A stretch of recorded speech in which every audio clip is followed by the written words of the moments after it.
Chapter 71 of what passed between Don Quixote and his squire Sancho on the way to their village. The vanquished and afflicted Don Quixote went along very downcast in one respect and very happy in another. His sadness arose from his defeat, and his satisfaction from the thought of the virtue that lay in Sancho, as had been proved by the resurrection of Altisidora. Though it was with difficulty he could persuade himself that the love-smitten damsel had been really dead. Sancho went along anything but cheerful, for it grieved him that Altisidora had not kept her promise of giving him the smocks, and turning this over in his mind he said to his master, "Surely, señor, I'm the most unlucky doctor in the world. There's many a physician that, after killing the sick man he had to cure, requires to be paid for his work, though it is only signing a bit of a list of medicines that the apothecary and not he makes up, and there his labour is over. But with me, though, to cure somebody else costs me drops of blood, smacks, pinches, pin-proddings, and whippings, nobody gives me a farthing. Well, I swear by all that's good, if they put another patient into my hands, they'll have to grease them for me before I cure him. For as they say, it's by his singing the abbot gets his dinner, and I'm not going to believe that heaven has bestowed upon me the virtue I have, that I should be dealing it out to others all for nothing."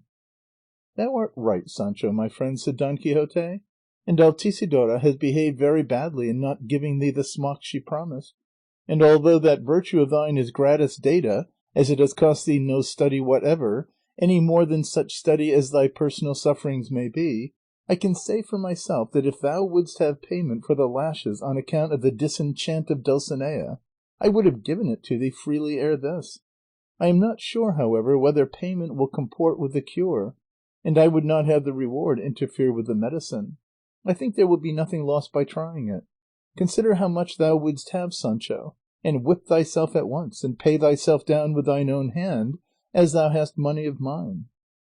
At this proposal Sancho opened his eyes and his ears a palm's breadth wide, and in his heart very readily acquiesced in whipping himself, and said he to his master, "Very well then, señor, I'll hold myself in readiness to gratify your worship's wishes if I'm to profit by it, for the love of my wife and children forces me to seem grasping. Let your worship say how much you will pay me for each lash I give myself." "If, Sancho," replied Don Quixote, "I were to requite thee as the importance and nature of the cure deserves, the treasures of Venice, the mines of Potosi, would be insufficient to pay thee.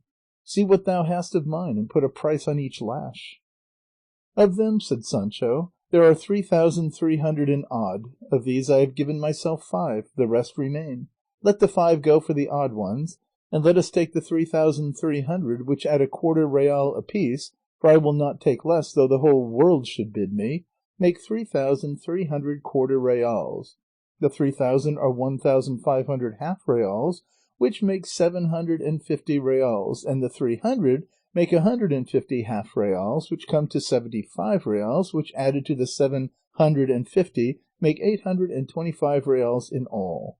These I will stop out of what I have belonging to your worship, and I'll return home rich and content, though well whipped, for there's no taking trout, but I say no more."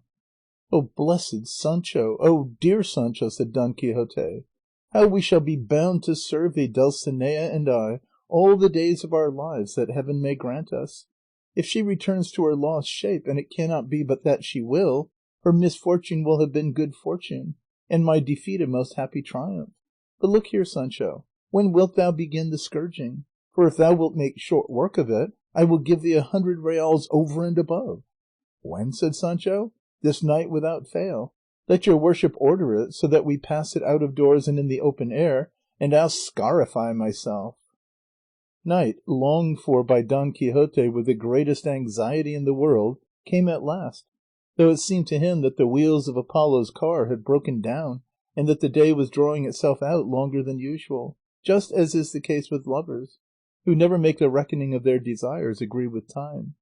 They made their way at length in among some pleasant trees that stood a little distance from the road, and there vacating Rocinante's saddle and Dapple's pack saddle, they stretched themselves on the green grass and made their supper off Sancho's stores, and he, making a powerful and flexible whip out of Dapple's halter and headstall, retreated about 20 paces from his master among some beech trees. Don Quixote, seeing him march off with such resolution and spirit, said to him, "Take care, my friend, not to cut thyself to pieces. Allow the lashes to wait for one another, and do not be in so great a hurry as to run thyself out of breath midway. I mean, do not lay on so strenuously as to make thy life fail thee before thou hast reached the desired number. And that thou mayest not lose by a card too much or too little, I will station myself apart, and count on my rosary here the lashes thou givest thyself. May heaven help thee as thy good intention deserves." "Pledges don't distress a good payer," said Sancho. "I mean to lay on in such a way as without killing myself to hurt myself, for in that, no doubt, lies the essence of this miracle." He then stripped himself from the waist upwards, and snatching up the rope, he began to lay on and Don Quixote to count the lashes. He might have given himself 6 or 8 when he began to think the joke no trifle, and its price very low, and holding his hand for a moment, he told his master that he cried off on the score of a blind bargain, for each of those lashes ought to be paid for at the rate of half a real instead of a quarter. "Go on, Sancho, my friend, and be not disheartened," said Don Quixote, "for I double the stakes as to price." "In that case," said Sancho, "in God's hand be it, and let it rain lashes." But the rogue no longer laid them on his shoulders, but laid on to the trees, with such groans every now and then that one would have thought at each of them his soul was being plucked up by the roots. Don Quixote, touched to the heart, and fearing he might make an end of himself, and that through Sancho's imprudence he might miss his own object, said to him, "As thou livest, my friend, let the matter rest where it is, for the remedy seems to me a very rough one, and it will be well to have patience. Zamora was not won in an hour. If I have not reckoned wrong, thou hast given thyself over 1,000 lashes. That is enough for the present. For the ass, to put in homely phrase, bears the load but not the overload." "No, no, señor," replied Sancho, "it shall never be said of me, the money paid, the arms broken. Go back a little further, your worship, and let me give myself at any rate 1,000 lashes more, for in a couple of bouts like this we shall have finished off the lot, and there will be even cloth to spare." "As thou art in such a willing mood," said Don Quixote, "may heaven aid thee. Lay on, and I'll retire." Sancho returned to his task with so much resolution that he soon had the bark stripped off several trees, such was the severity with which he whipped himself; and one time raising his voice and giving a beech a tremendous lash, he cried out, "Here dies Samson and all with him." At the sound of his piteous cry, and of the stroke of the cruel lash, Don Quixote ran to him at once, and seizing the twisted halter that served him for a courbash, said to him, "Heaven forbid, Sancho, my friend, that to please me thou shouldst lose thy life, which is needed for the support of thy wife and children. Let Dulcinea wait for a better opportunity, and I will content myself with a hope soon to be realized, and have patience until thou hast gained fresh strength, so as to finish off this business to the satisfaction of everybody." "As your worship will have it so, señor," said Sancho, "so be it, but throw your cloak over my shoulders, for I'm sweating and I don't want to take cold. It's a risk that novice disciplinants run." Don Quixote obeyed, and stripping himself covered Sancho, who slept until the sun woke him. They then resumed their journey, which for the time being they brought to an end at a village that lay 3 leagues farther on. They dismounted at a hostelry, which Don Quixote recognized as such, and did not take to be a castle with moat, turrets, portcullis, and drawbridge; for ever since he had been vanquished he talked more rationally about everything, as will be shown presently. They quartered him in a room on the ground floor, where in place of leather hangings there were pieces of painted serge, such as they commonly use in villages. On one of them was painted by some very poor hand the rape of Helen, when the bold guest carried her off from Menelaus, and on the other was the story of Dido and Aeneas, she on a high tower, as though she were making signals with a half sheet to her fugitive guest, who was out at sea flying in a frigate or brigantine. He noticed in the 2 stories that Helen did not go very reluctantly, for she was laughing slyly and roguishly, but the fair Dido was shown dropping tears the size of walnuts from her eyes. Don Quixote, as he looked at them, observed, "Those 2 ladies were very unfortunate not to have been born in this age, and I unfortunate above all men not to have been born in theirs. Had I fallen in with these gentlemen, Troy would not have been burned or Carthage destroyed, for it would have been only for me to slay Paris, and all these misfortunes would have been avoided." "I'll lay a bet," said Sancho, "that before long there won't be a tavern, roadside inn, hostelry, or barber's shop where the story of our doings won't be painted up, but I'd like it painted by the hand of a better painter than painted these."